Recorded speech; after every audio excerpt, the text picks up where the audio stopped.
Good evening and welcome to the Kim B. Davis Show. I'm your host, Kim B. Davis, and this evening we have one of our favorite guests. We have Dr. Angela Celeste May. We know her as our forensic, clinical, organizationally trained psychologist. She is also the president and co-founder of A.M. and Associates Incorporated, the president and founder of Celeste Productions Incorporated, past president of the Michigan Psychological Association Foundation Board, and she's a member of the Metro Detroit Association of Black Psychologists. If that's not enough, she's also an author, musician, and a trustee of the Michigan Health Council. Good evening, Dr. Angie. Welcome to the show. How are you? Good evening. Thank you so much, Kim. It's always great to be here. I'm doing very well. Thank you. Awesome. All right, we got to get to our topic because I've been so excited to talk about this. So our topic tonight is narcissists and their red flags.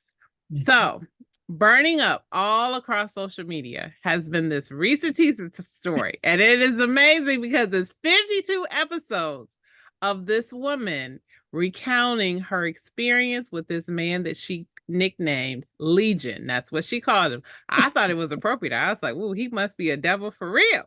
Anyway, she says they met on a dating site. And the kicker was she was on two different dating sites. He was on there with two different names. Oh, wow.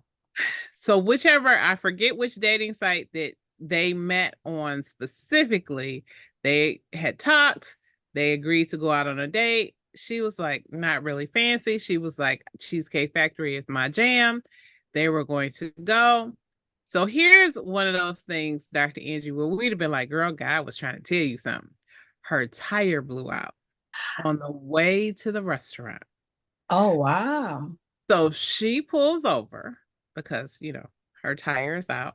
So she's like, So she calls him and is like, hey, I'm not going to be able to meet you. Something's come up. I'm so sorry. He's like, well, what's going on? And so she tells him, she's like, I got a tire blow. He said, well, drop your pin, your location, where you are. I will come to you.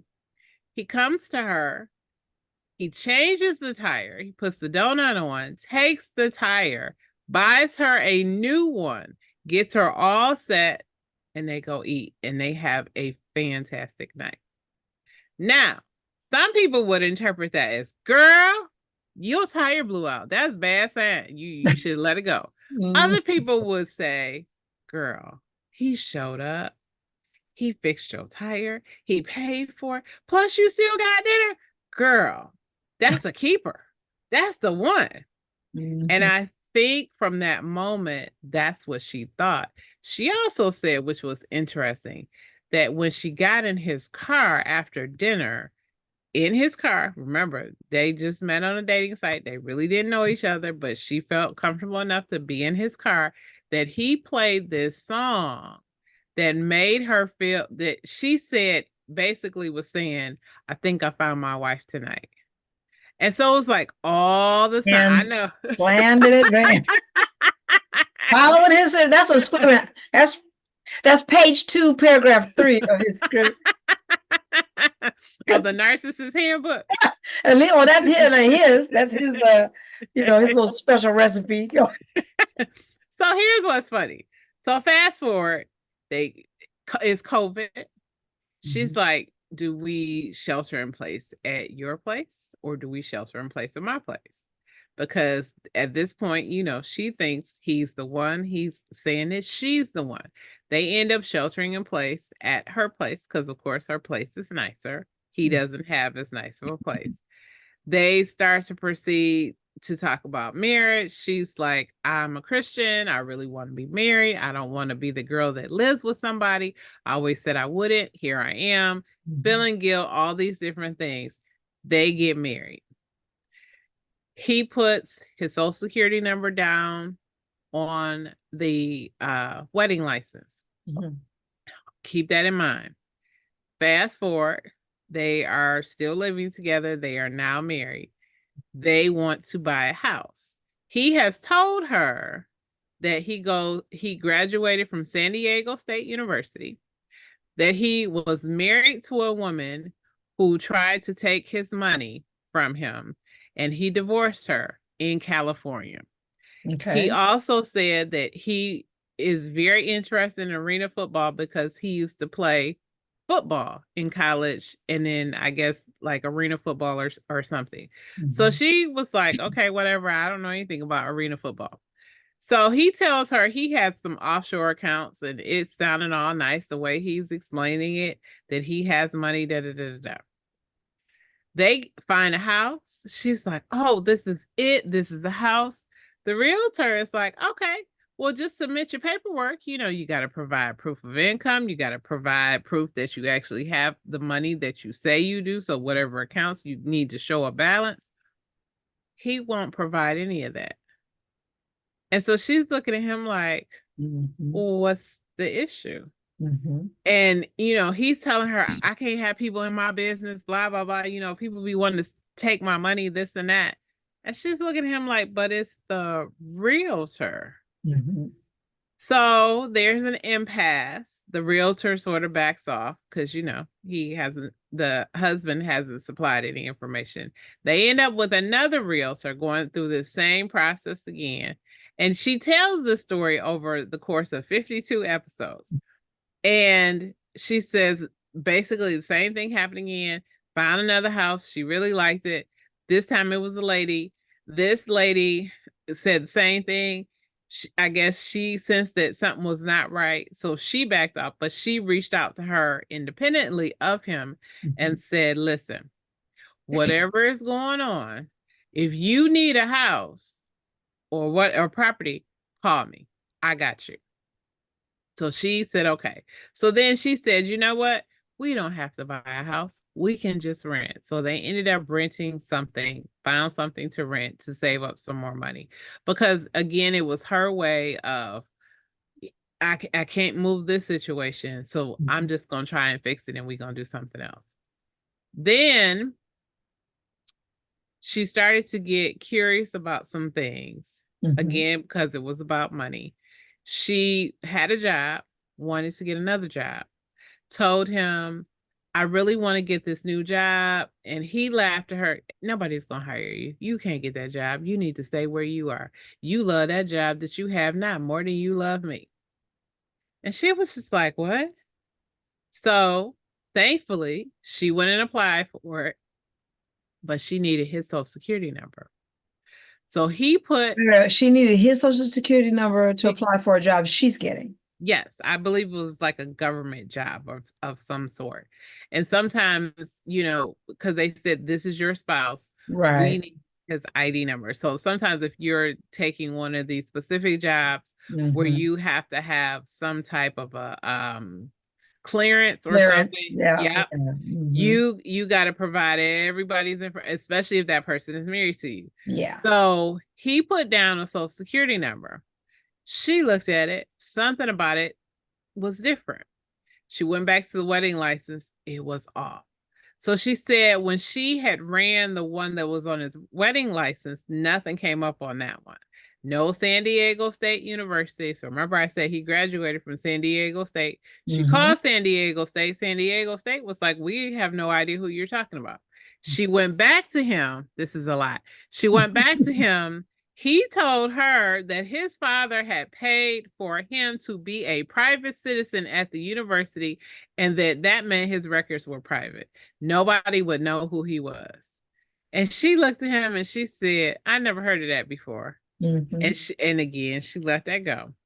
So then when she saw the new social security number, she ran that. Oh, buddy, that one had information. That one gave her the name of his first wife. And no, he was not married in California.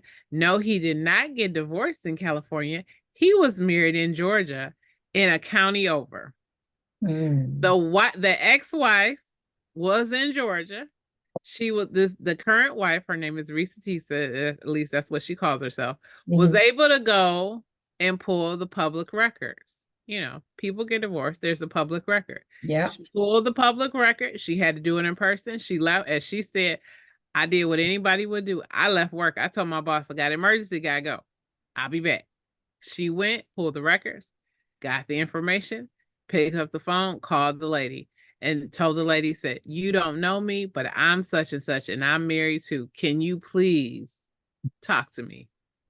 And this lady was like, how'd you find me? She said, "Girl, I had to find the divorce records." She said, "I'm just trying to figure out what I'm dealing with." She said, "Girl, let me tell you." She said, "We were married. It only lasted 6 months." She said, "I had to put him out. I had to call the police to get him out of my apartment because he wouldn't leave." She said, "I divorced him. I didn't want to have anything to do with him." She said, "He is a scammer on every level." She said, "All he does is lie." She said, "Everything that comes out his mouth is a lie." So she was like, "Oh my goodness." Now keep in mind, he's talking to his family every day, but it's not his family. I was just about to say, as far as she knows, his family. Right. Well, But right. So I'm gonna come back to it. So she ended up doing more digging, found out he had been married 2 times before. So it wasn't just one ex-wife, it was 2 ex-wives. Then she got fed up. She confronted him on his birthday. He was in pain because he had some type of injury on his leg. She never really said what the injury was, just it was an injury. It's progressed. It got worse and worse. And he ended up going to the guest room in their condo because his pain and his discomfort was so great. It was keeping her up at night. And so she could sleep. He left. And she said when she walked in the room, it was all these Powerade bottles because she said that's all she bought for him was Powerade because all he was doing was just drinking Powerade. Well, he would drink a Powerade and then the empty bottles, he would relieve himself. So he had all these bottles full of urine in her bedroom. She said, she asked him again point blank, "Did you graduate from San Diego State University?"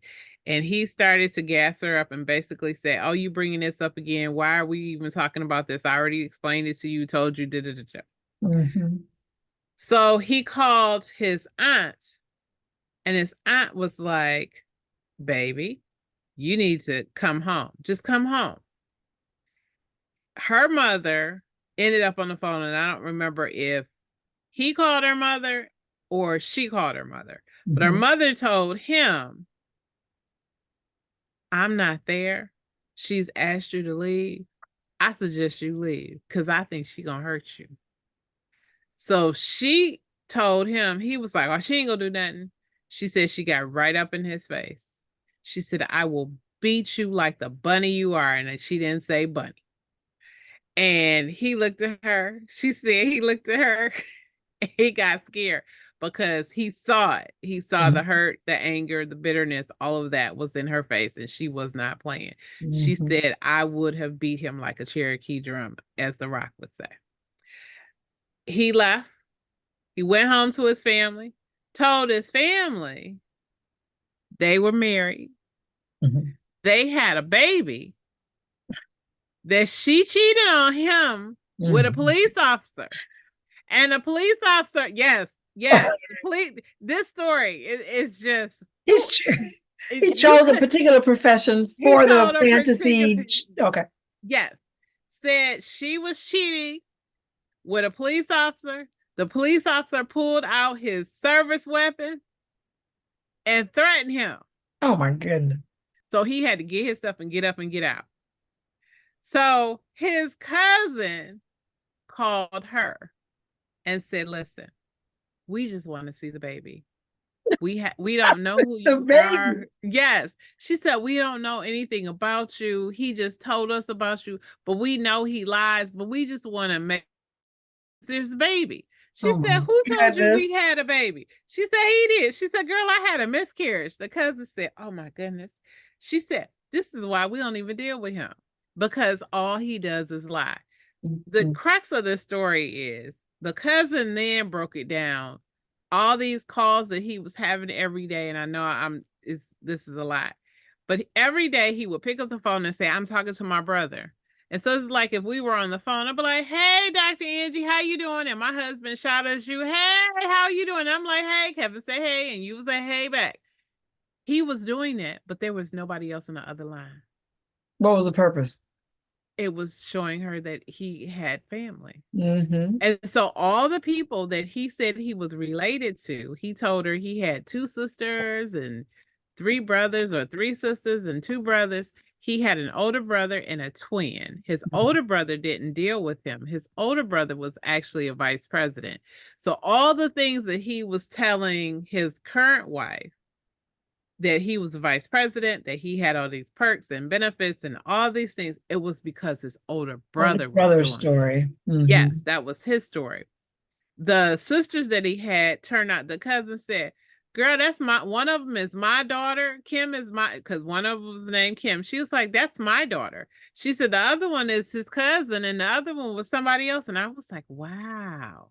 So she told her, she said, you need to talk to his brother, because there are some things I'm sure you have questions about. She said, I can't answer. She said, because this is just too much. But she said, he can help explain some stuff to you. She said, but listen, you dodged a bullet. Clearly. You dodged a bullet. Oh my Now, goodness. Dr. Angie, I just gave you a whole lot, a whole lot. And the word narcissist was thrown around. Mm-hmm. Number 1, would this situation fit the definition of what a narcissist is? And 2, what is the definition of a narcissist? Okay.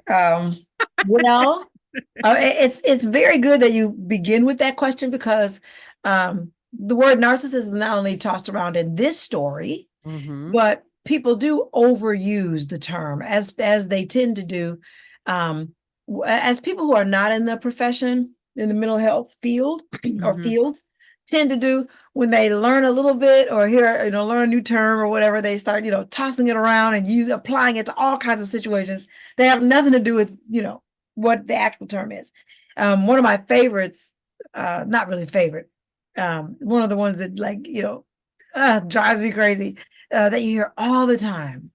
And they say the movie Sybil, Yes. from back in the day, is kind of like what triggered this idea. So Sybil introduced the idea in the lay public, for those who are dealing with it or don't have family members or whatever, with this idea of what they used to call multiple personalities disorder. And I don't remember how this got twisted up or whatever, but like basically ever since then, when a person wants to, I hear this all the time, when someone wants to make reference to a person or situations that suddenly change or seem completely different, they're trying to say it's like showing a whole different personality. Like that's what they're right. Right. But You're being Sybil. You're acting like a Sybil. Right, exactly. Which actually would be an appropriate application, since the character, based on a true story, was about someone suffering from that particular disorder. But what people say all the time, what I've heard for years, is when they're trying to say that, instead of saying a Sybil or whatever term, they call that schizophrenia. Yes. Has nothing whatsoever to do with it. So it's like, why are you acting so completely different? Or the situation went from, A to Z. It was like it's like I had schizophrenia. That's got nothing to do with schizophrenia. So it's a common thing we see tossed around. So getting back to narcissism, I've heard people call, like you say, tossed around in this situation. I've heard people call, what is her name? Kim Kardashian. Yes. She is such a narcissist. And narcissism is one of the clinical diagnoses for a type of personality disorder. So a personality disorder, so first, to define a personality disorder, let's first define just what is a personality. So a personality, we know, is something that develops, during our developmental years. There are combination of characteristics and traits that we develop. They are influenced by traits and things that we inherit from our family members and our biological background.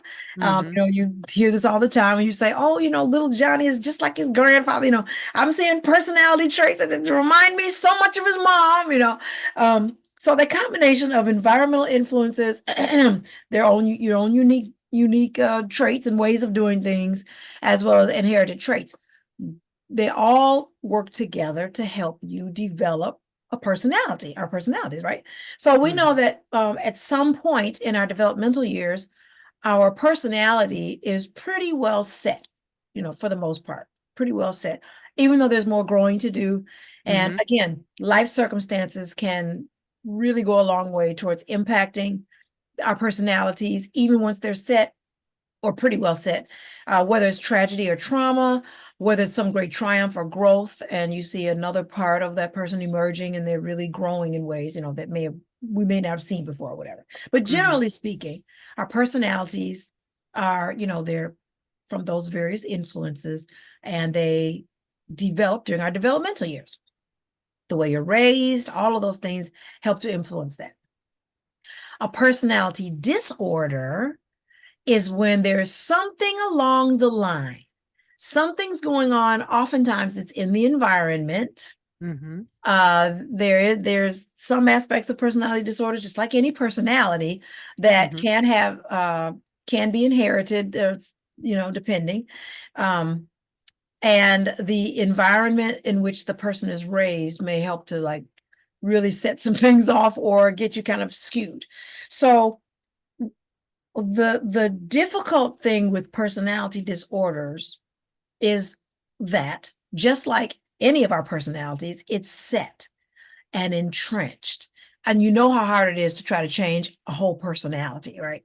So you cannot medicate away a personality disorder.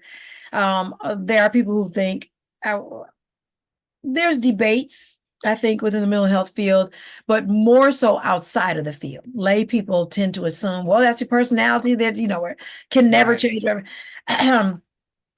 Working with someone who has a personality disorder to try and help them fill in those gaps of things that went awry. It is, I believe all things are possible. It is possible. It often takes long-term therapy. It takes time because you're dealing with an entrenched personality. So what is it about narcissistic personality disorder? From all that you described, it's like you kept saying, it's a lot, but it's very typical of a narcissist. I would say, yes, it sounds like, and again, always want to caution, we do not want to diagnose from a distance. Right. A true diagnosis would have to encompass more information about how he was raised and, and the whole picture. But he definitely sounds like he has the traits of what we might find with a narcissist. So the process of treating someone with narcissistic personality disorder is like the process of treating many things or any personality disorder. And that is, you're trying to find out and get at what were the things that contributed to things becoming a disorder, so that through the process of therapy, you can help, put those things right, kind of right to those things. Some therapies can be more successful than others. It's like anything else. It depends on the person and how much they're willing to work and their progress and everything. So with narcissistic personality disorder, when we think of a true clinical narcissist, what are these traits that we're looking at? One of them is grandiosity. And what is that?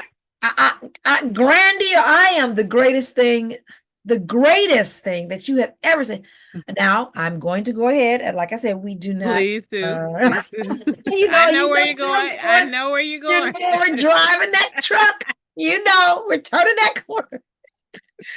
Yes, having already made the statement that we do not diagnose from afar per se, but yes, Donald J. Trump definitely looks like what we would consider a classic clinical personality disorder narcissist. So grandiosity is one aspect of that.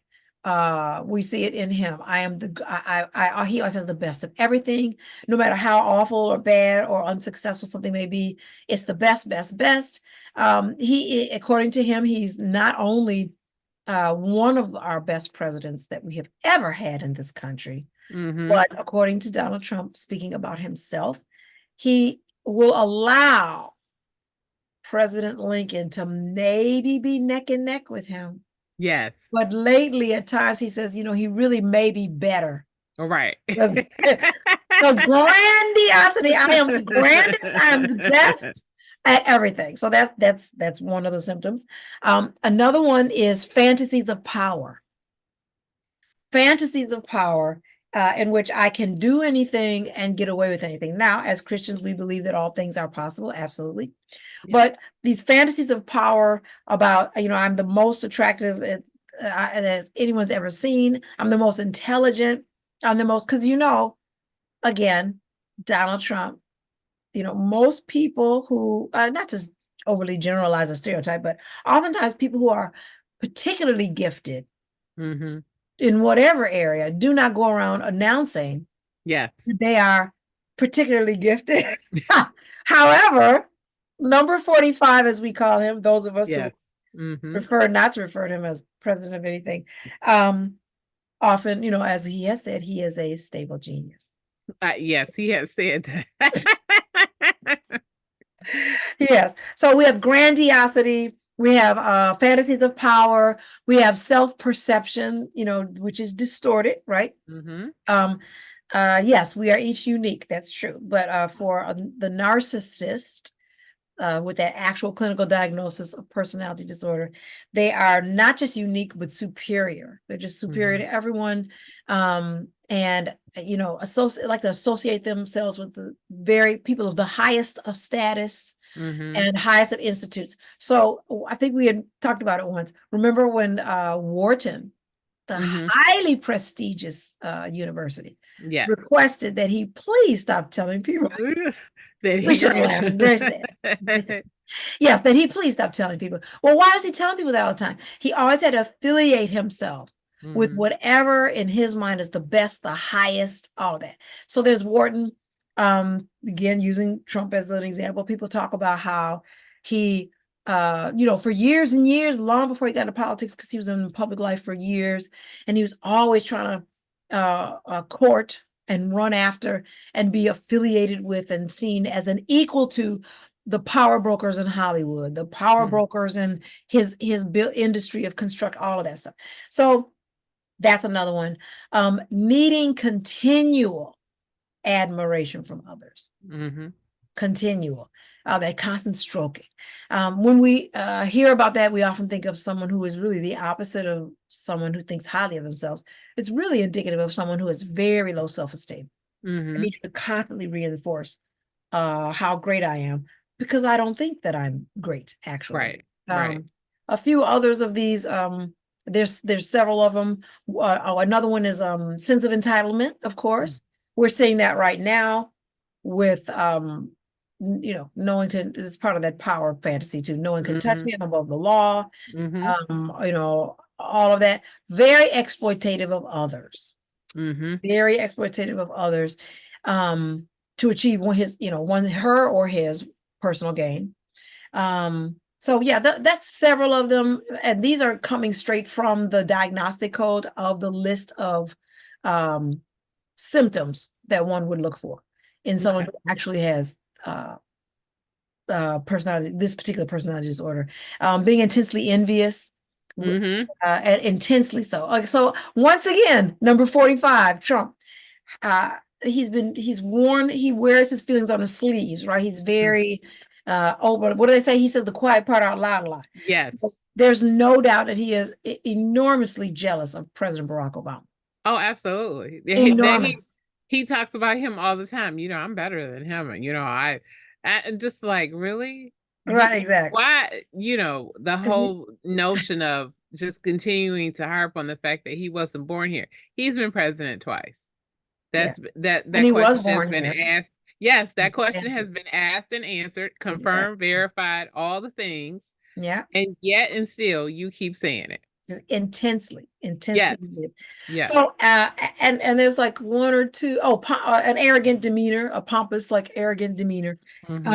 So as with any clinical diagnosis, it depends on the diagnosis. Some require that you have most of them. Some require that you have like a minimal number. So with narcissistic personality disorder, a person may not have or display all of these all the time, but many of these are, again, part of that classical narcissistic personality disorder. So what would a person work on in therapy with someone with this issue? Well, again, in making any diagnosis, you don't just want to look at the set of symptoms. You want to get a thorough background of how they were raised, their schooling, relationships, all that stuff. Parents, just find out where they're, what the things that have influenced them. And oftentimes what you find is it could be, not it could be, but oftentimes there may be extremes on one end or the other. So either there was either an extreme amount, or for that particular child who may be very sensitive to certain things, for that child appears to be an extreme amount of neglect and not giving enough attention to them, to that person. Or on the other end of the spectrum, overt attention, like giving tons and tons of attention. Oh, you're the best thing that's ever walked the face of the earth, that kind of thing. Yeah. So there's not that balance. And on the first extreme end of the spectrum, where there seems to be at least from the child's experience or perspective, and it may be in what actually happened, where there's some kind of neglect or emotional neglect of that child's emotional needs.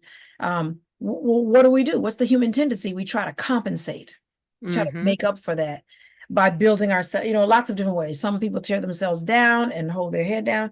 Other people, go to the extremes of trying to, hold themselves up and make up for what they feel was lacking, or maybe what was lacking. And it over time, with that development, it becomes a distorted view. All personality disorders are a person operating in the world with a distorted view of themselves and the people around them. So the narcissist, has a distorted view. On the other end of the spectrum, going back to the two extremes that sometimes we see in the childhood of narcissistic personality disorder. I shouldn't say a narcissistic personality disorder, because they're people. A person with narcissistic personality disorder, I should say. On the other extreme, where maybe they're overly doted on, or overly told how amazing they were.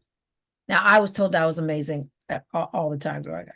But all three of us were told, my siblings, that we were all told, you all are wonderful. That didn't mean we didn't get a spanking. That doesn't mean right, that. right. You do it. So balance, that balance is very important. So one might think, especially if they didn't get that kind of stroking, emotional, like what they feel, some emotional support themselves, one might think that having a family that is, always telling you how amazing you are, could really build that child up. But if that's all that they hear, it can, create like feelings of kind of like, oh, I've got to live up to that, or a complex, or again, it can contribute to a distorted view of oneself. Or maybe they just really believe, wow, I am the greatest thing that has ever touched down. Oh my gosh. Can you believe me? Can you really believe? So this guy that you talked about, when we were talking off camera, I can't remember if you said it once we were going, but the love bombing. Yes. The techniques that we hear about, especially because this is a trending topic for sure.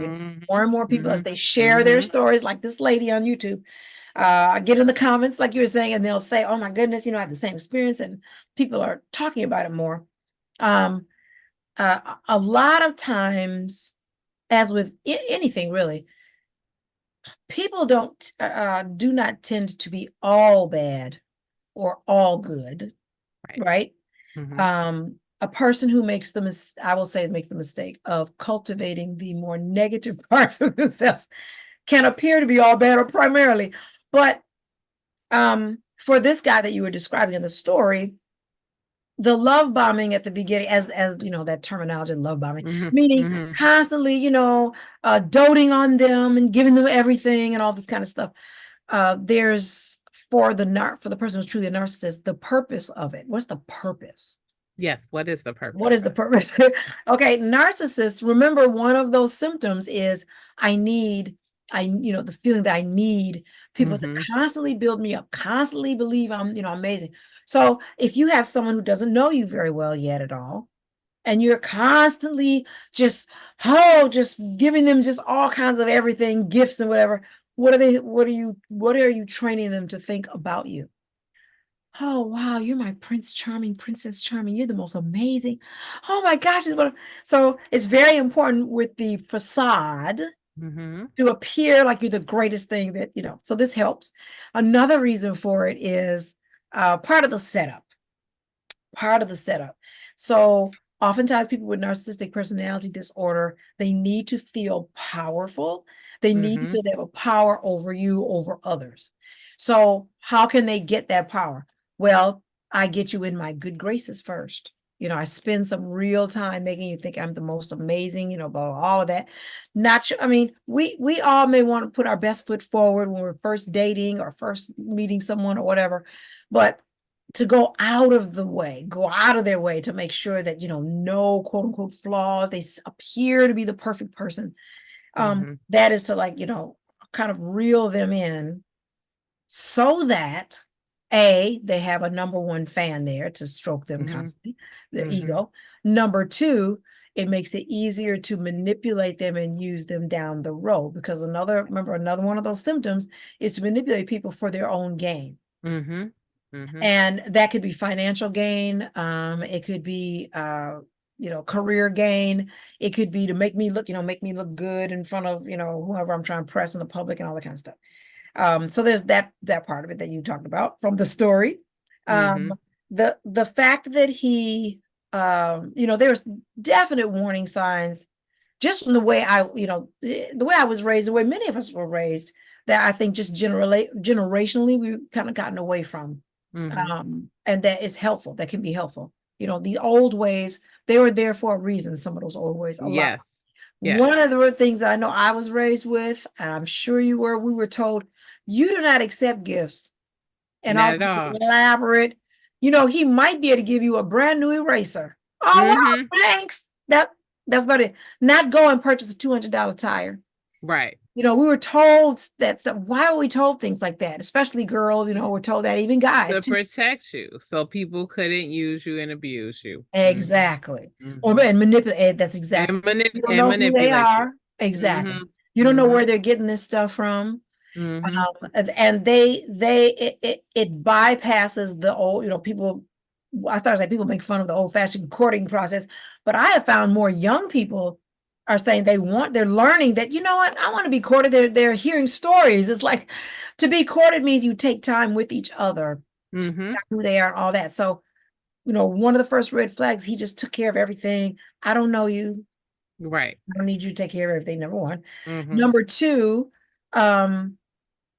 he continued to do that for several months, doing everything. And then number two, not in order, but in terms of your story, Mm-hmm. Mm-hmm. remember it, he laughed at her and Yes. told her, you'll never get that job. Right. And she did. God Yeah, bless her. right. And And she she. did. Yes. Thank goodness. Mm-hmm. I mean, yes, Mm-hmm. she did. Mm-hmm. Mm-hmm. But one of the things I tell people is be very careful about the things that you let pass, Mm-hmm. because they're showing themselves to you for a reason. Does it automatically mean that they're, some manipulator behind the scenes trying to? Not always, but you need to pay attention. That's why, as I've said, in the past when we've talked, even things like jokes, you Mm-hmm. know, joking at my expense, joking at your expense, if that makes you uncomfortable, or even if it doesn't, okay, well, are we crossing the line of disrespect and respect? Mm-hmm. Having those boundaries, and watching for that. So that was another red flag. He laughed at her, told her she wouldn't get, so it's a put down. That's part of that manipulative narcissistic behavior. Mm-hmm. The constant lying, Yes. again, Donald Trump, Mm-hmm. constant. Mm-hmm. Mm-hmm. I mean, again, it's the list of symptoms. You may not see it exactly the same way with everyone. Some people may not, lie on a constant basis. There are narcissists that don't lie constantly. That, perhaps they really did. I've seen them where they really did accomplish, all kinds of things. Mm-hmm. They're tops in their profession, but they're just so, you just can't touch them. I mean, they don't have to really lie about, because they did publish books and everything. But when you actually talk to them, it's like, oh my goodness. Right. Is there an altar to yourself, or is that? Hello. I don't breathe the air that regular people breathe. I have a special Okay. air. I do. Move I away. do. You're taking More. special air. Please, Stephen. Please, exactly. So it's not that the pathological lying, and for those listening, it's not like, oh my gosh, she's a pathological liar, blah blah blah, pathological liar. Yeah. She's got nothing. It's not just cut and dry like that. It could be an indicator of a narcissist, someone with narcissistic personality disorder, or it could be an indicator of something else. Because pathological, like lying about everything, is its own issue that may or may not be attached to that, but it's still a red flag and needs to be addressed. That there's a whole other diagnosis, there's a few diagnoses that could be fitting with that. So yeah, all of that making up, pretending that he has family, being on the phone, the whole creating a facade, all of that, is all part of the things one might expect from someone who has this kind of personality disorder. And we do, I do want to make the point that women and men, women can be narcissists and are, true have a narcissistic personality disorder. But I also want to make the point, kudos to the young lady who was telling her story, that she did get to the point where she, looked up the Social Security number. She did start to do some investigation, all that. Thank goodness. I'm so sorry for her having gone through the miscarriage, but thank goodness that she didn't have a child with this person. Yes. That is its own blessing, perhaps. But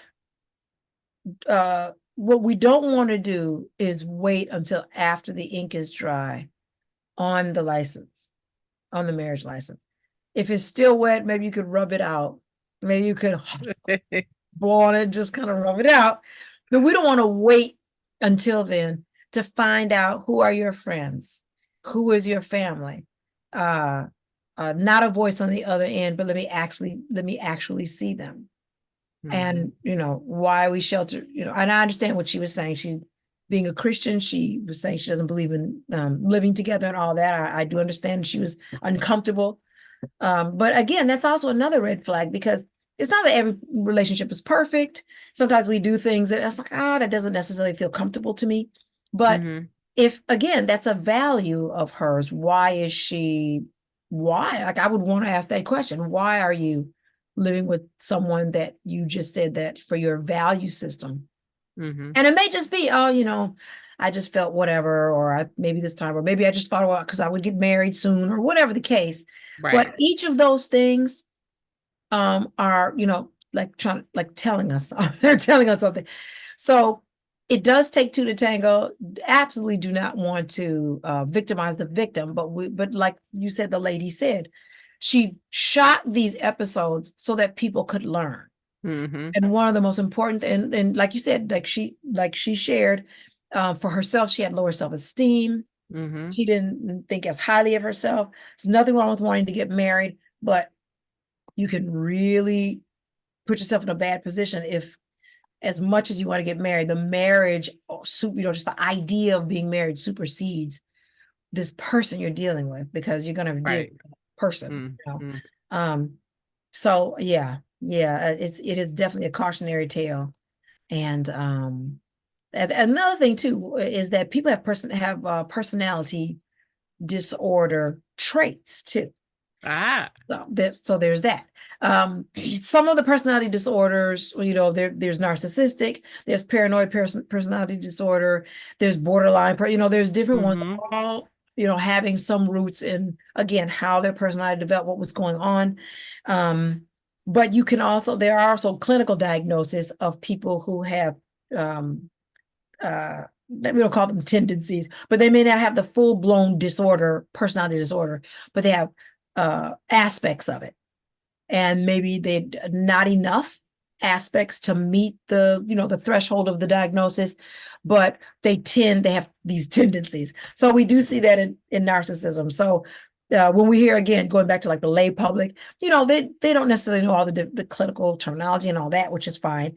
But they may know of someone, famous or in their lives or whatever, who they see a few of these traits, and we want to be careful not to label. They're narcissists. We don't know that they're narcissists, but they may have some narcissistic tendencies. And then again, just going back to number 45, Trump 45. What if you watched his, if you've seen his, or any of your audience has seen his sister Mary, Mm-hmm. niece, I'm sorry, his His niece, niece. niece, Yep, niece, his niece. yes, who's a clinical psychologist, Yep. and is very vocal about, as she's been interviewed and et cetera, about clinically what's going on with her uncle, and combining that with what she knows, and what she knows about the family has given Mm-hmm. a lot of audiences a lot of insight. And one of the things that I have heard her talk about is, again, there's that familial component that can be there. Mm-hmm. So Donald Trump didn't fall out of a vacuum. His father, as she talked about, Fred Trump, Mm-hmm. who's the person who built the whole company and all of that, with the construction and all that. She said he early on, when he was when he was a little boy, he showed some glimpses of like empathy and those things. Again, it was, as while you're developing, as we're developing Mm-hmm. childhood, as his personality is developed. But she basically said that he practically just didn't have a chance, Wow. almost, because he didn't say she didn't allude that he beat it in terms of a physical beating, but Mm-hmm. practically this, I don't think she not beat it out of him, but it was like, however she put it, she made it very clear that his father, Fred Trump, was very emotionally abusive. I gotcha. Very Mm-hmm. emotionally abusive. So like, what little glimpses of, that empathy for others and those kinds of things, that was just abused out of him, basically, Yeah. you know. Yeah. And it was just to try to survive in that family, try Mm-hmm. to just be, and how that family functioned, and all of that. So Mm-hmm. there's definitely a trait. So I think it's important to remember that, and I do share that story because, as how should we put it? As unpleased, which is not good grammar, as unpleased as we may be with Mr. Trump, he's not the devil himself. Right. He may be No, he's not. manipulated by that, but there's always humanity there. And he didn't come out of a vacuum, so nobody's all bad, but he's very much, as his niece Mary Trump has said, he's an extremely, which you can see, a person can see, well, many of us can see, apparently every Mm-hmm. person can, Mm-hmm. extremely insecure, as are people with narcissistic personality disorder, extremely insecure, extremely terrified that he'll be found out for Yes. lacking what all he feels he lacks. And his whole life is about trying to cover that up and manipulate and be the greatest, and all of that. So uh, a rather miserable existence. Very much so. Very much so. But Mhm. I want to add in something, and we've talked about this earlier. So Mhm. there's a young man in Texas who has been suspended from his school for, Mhm. I believe, almost a year. It's been maybe 8 months or something. He Mhm. just lost the case. He wears locks.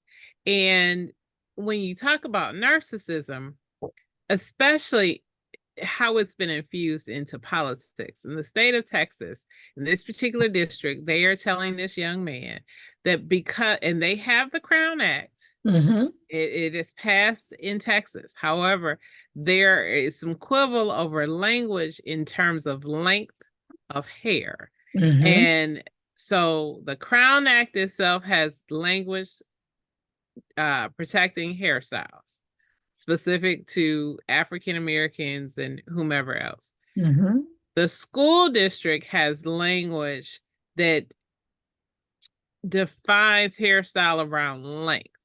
So Mhm. their thought is you can have locks, but it has to be short. So, however, it was written, which doesn't make sense because if you have locks, you have to have some length to it. That's the whole purpose of it. So, because of the way the language was written, the judge in that case sided with the district and the state and Mhm. said that this young man was in violation. And so he's a senior in high school. He's not allowed to walk with his classmates. He's not allowed. I don't know. I think he has to go for another year. They're not going to let him graduate. I really Mhm. hope this, and I've said this before. I really hope this young man goes to an HBCU. He gets to go to Mhm. law school, and he can come back and fight because that's what I see for him. Mhm. But for people that have been victimized by systems of power, by powerful people, or just people in general in a relationship who've exerted this type of abusive power over them. What does healing look like, Dr. Angie? That's an excellent question. And thank you for, yeah, I'm so glad that you brought that up again, because I did catch your wonderful conversation with Eric Harp, talking about that and other excellent things. But I just want to say this before answering that. That's an excellent question. After I watched it, your conversation with Eric Harp, I wanted to look at up the wording of the Crown Act again to just because we are familiar with it, but I was like, let me remind myself what it says. And it's very interesting. The Crown Act, from what I read, specifically does say it's protecting, the hairstyles, and including protective hairstyles.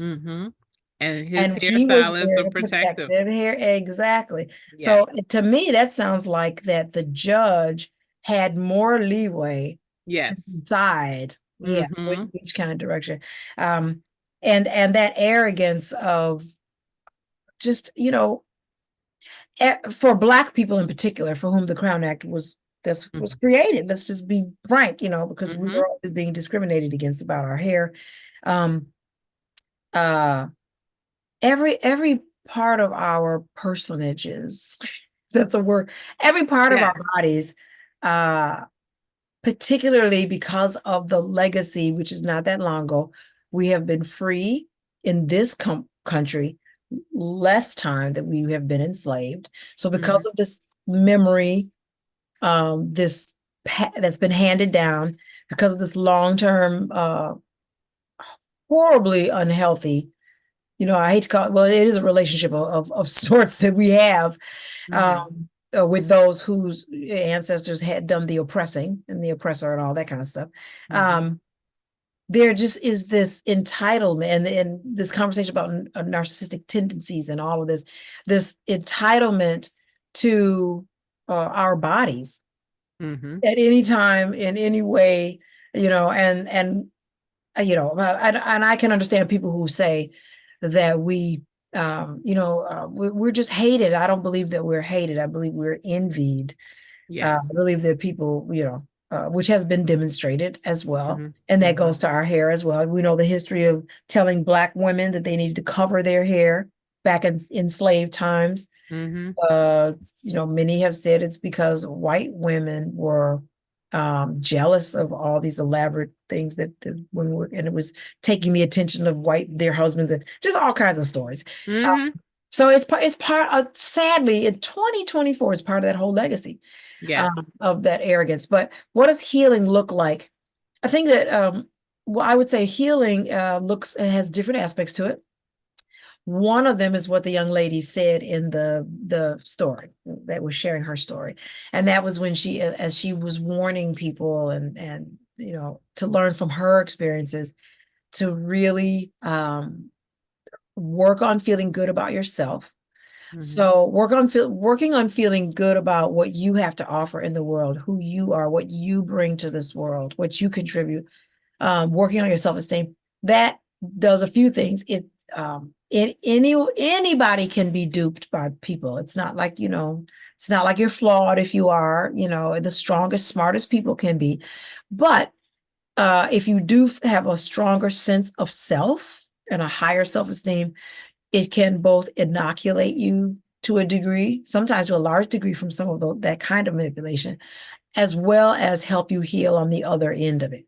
So a lot of times people who have been in those kinds of relationships with people who have manipulated them and all of that, they may find themselves, once they're getting out of that relationship, or maybe they're still in it, but like with this lady, as she was getting to the end of her rope, she was taking back her power, as we say, and more beginning to say to herself, I don't have to take this. I actually don't have to. That's a part of turning that. That's part of what healing begins to look like. When you begin to, even if you haven't fully accepted that yet, you begin to even just wondering, do I really have to live like this? Is this really life for me? That's part of what healing begins to look like. Asking some questions, and not just automatically accepting, reinforcing for yourself, whether in your own, whether you say to your, not whether, I would say do all of those things, like, say those positive things to yourself, and have people in your life who will reinforce your positive value. To be able to hear that more is part of what healing looks like, to hear it and accept it.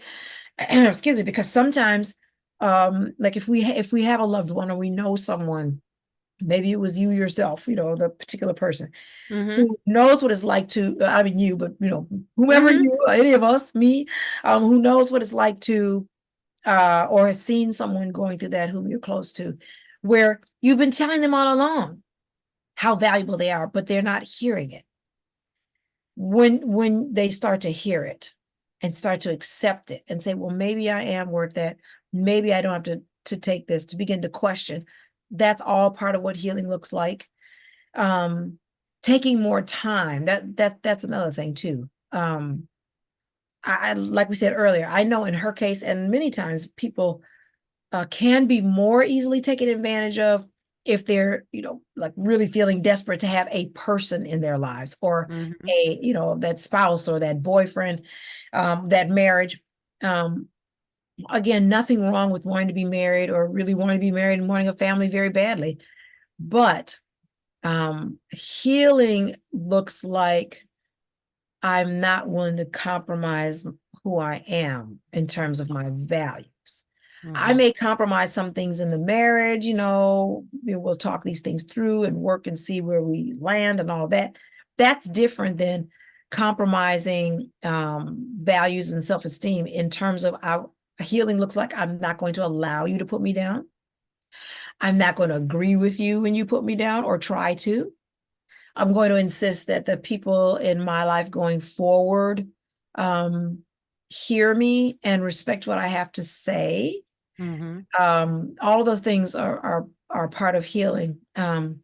Healing can also look like, again, that whole idea of taking time, not rushing into the next relationship.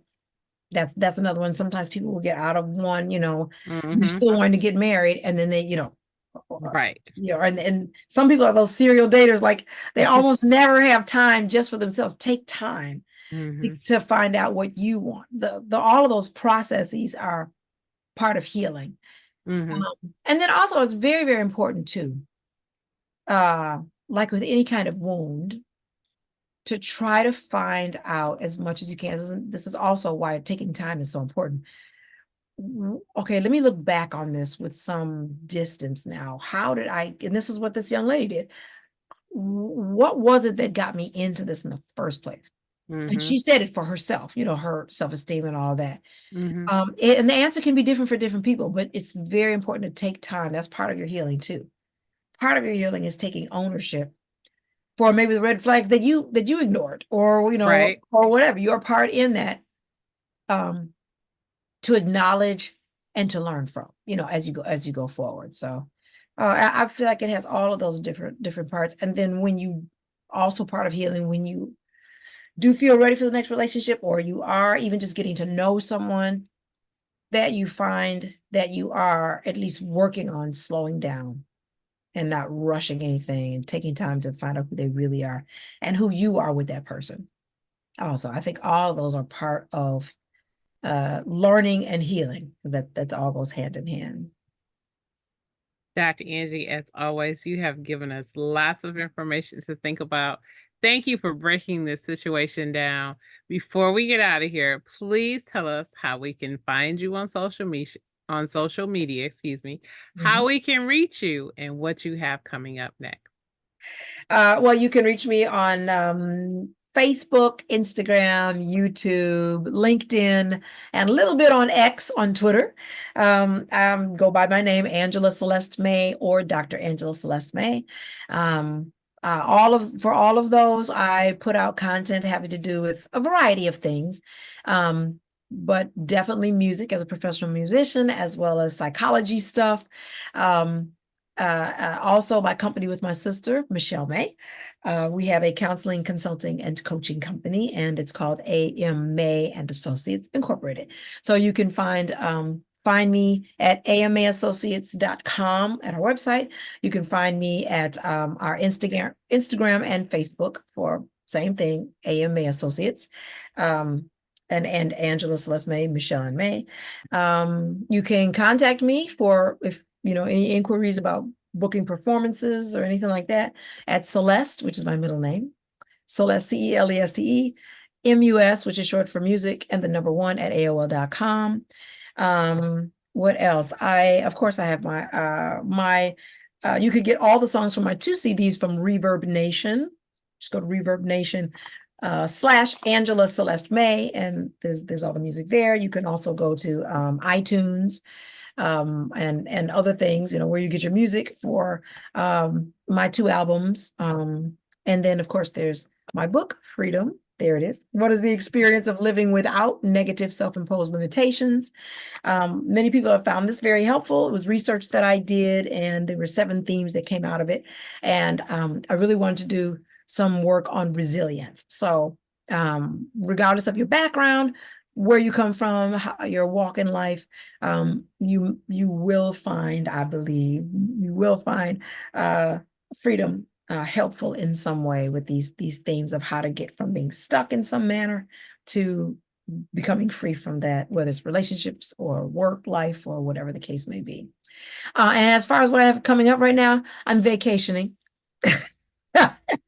I'm vacationing at this time. Wonderful. Yes. So I do teach music, but I just taught my last music student today because I'm taking March off. I'm just going to relax March and a little bit of April and just chilling. So at this time I am vacationing. Excellent. We can't wait to talk to you next month because we know you will have another exciting topic. So thank you again, Dr. Angie, for being on with us. Thank you, Kim. Thank you guys for tuning in. You can find me everywhere on social media. I'm on Facebook, Twitter, or X, Instagram, Snapchat, Threads, LinkedIn, YouTube, everywhere. It's Kimberly Batchelor Davis. Bachelor is spelled BATCHELOR. You can see this show on youtube.com/Kimberly Batchelor Davis. You can hear this show on Apple, Spotify, Stitcher, Google, and Wisdom. You can learn more about me as an author at kimbdavis.com. Thank you again for tuning in. I hope you'll join us on our next episode. And as always, remember, be magnificent.